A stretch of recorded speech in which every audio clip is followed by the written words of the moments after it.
بسم اللہ الرحمن الرحیم۔ السلام علیکم ورحمۃ اللہ وبرکاتہ۔ ابتدا اس رب کریم کے بابرکت نام سے جو دلوں کے بھیدوں کو خوب جانتا ہے، نہایت مہربان اور رحم کرنے والا ہے۔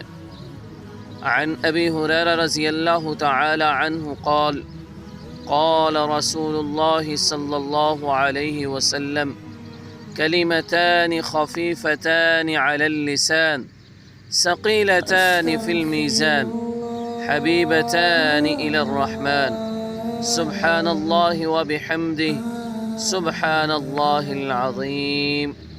حضرت ابو ہریرہ رضی اللہ تعالی عنہ سے روایت ہے کہ رسول اکرم صلی اللہ علیہ وسلم فرماتے ہیں کہ دو کلمات ایسے ہیں جو زبان پہ بہت ہلکے ہیں اور میزان میں بہت بھاری ہیں اور اللہ تعالیٰ کے بہت پیارے ہیں۔ سبحان اللہ وبحمدہ سبحان اللہ العظیم۔ جزاک اللہ خیر۔